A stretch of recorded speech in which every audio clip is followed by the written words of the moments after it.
unggul atas 337 suara dari Said Akil Siroj yang memperoleh 210 suara. Telah menghidupkan lagi semangat dan cita-cita Gus Dur dan membangkitkan kejayaan NU. Selain itu, Gus Yahya akan tetap melibatkan Said Akil Siroj yang dianggap sebagai gurunya dalam kepengurusan NU.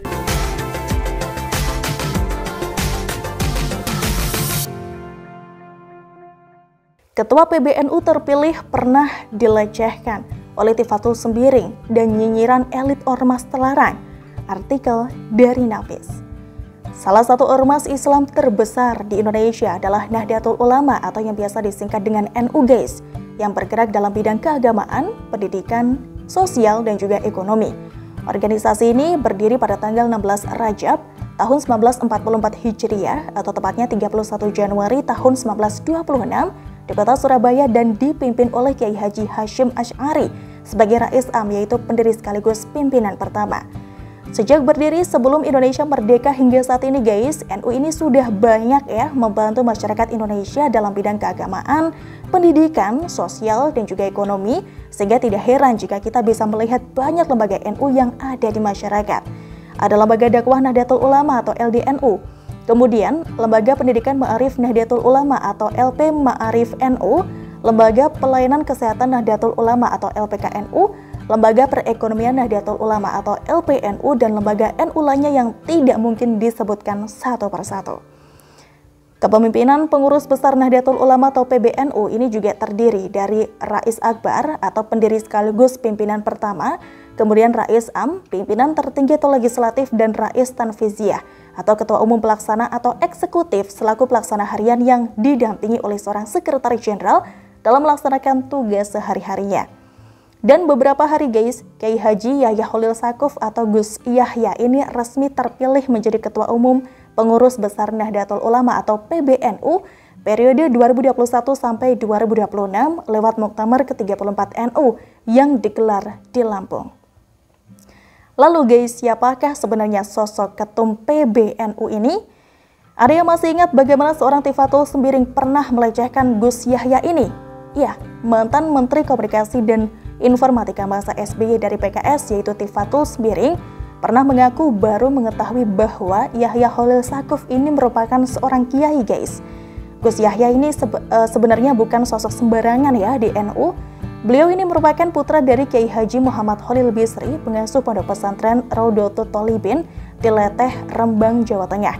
Kemudian kakeknya pun juga seorang tokoh besar di NU, Kiai Haji Bisri Mustafa, penyusun kitab tafsir Al-Ibris. Gus Yahya ini lahir dan besar di kalangan pesantren dan sudah digembleng ilmu agama sejak dini. Meski orang tuanya memiliki pesantren guys, tetapi beliau tetap dikirim untuk mondok di Madrasah Al-Munawir Krapyak, Kota Yogyakarta, yang diasuh oleh Kiai Haji Ali Maksum.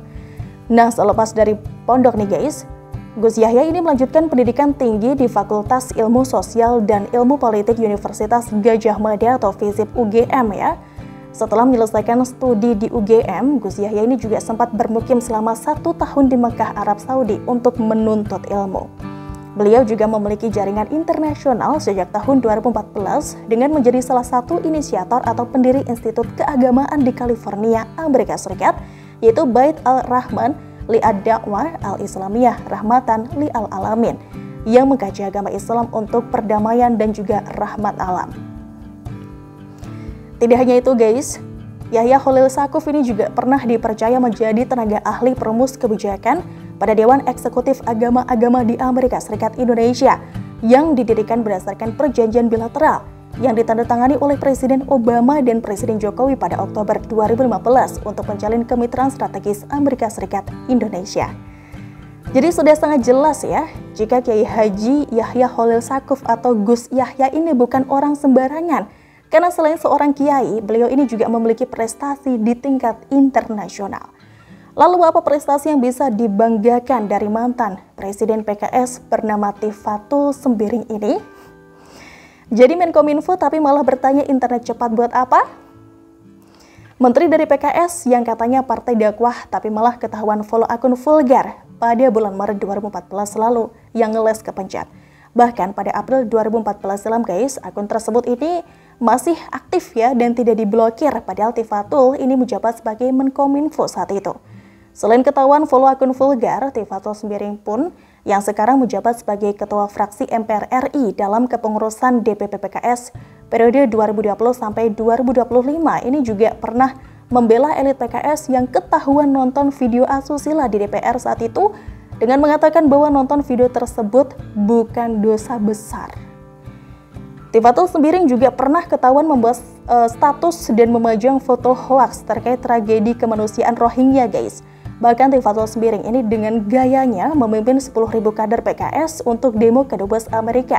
Tetapi Tifatul sendiri menggunakan produk Amerika dan pernah mengucapkan terima kasih kepada Amerika karena menguntungkan PKS.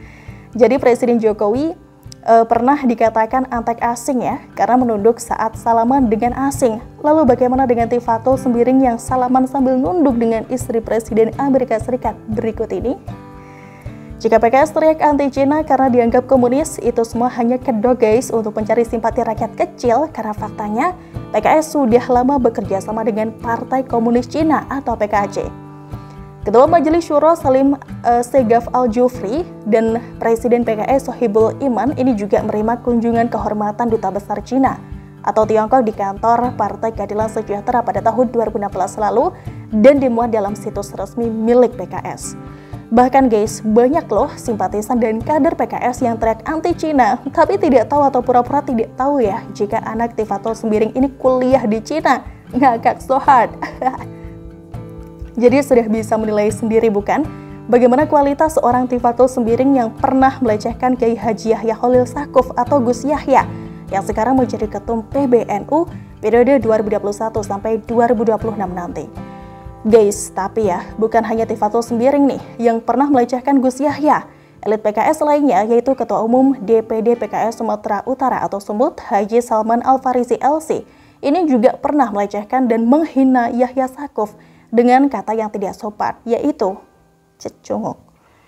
Bahkan seorang Gunawan Muhammad pun juga sampai angkat bicara ya tentang makian kasar elit PKS terhadap Gus Yahya saat itu dalam cuitannya.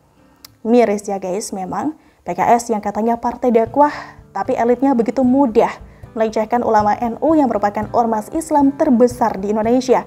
Kelakuan elitnya saja seperti itu, apalagi simpatisan dan kader PKS yang ada di bawah.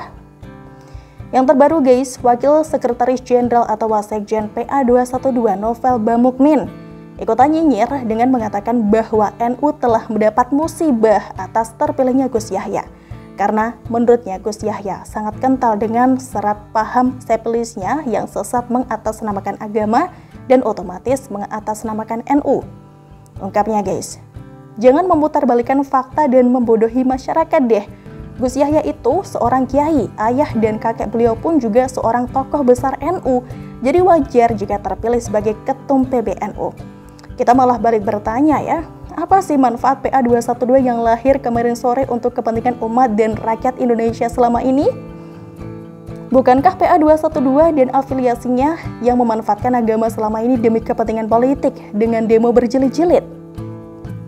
Novel Bamukmin yang sekarang menjabat sebagai Wasekjen PA212 itu pernah menjabat sebagai Sekretaris Jenderal atau Sekjen FPI yang merupakan ormas terlarang di Indonesia.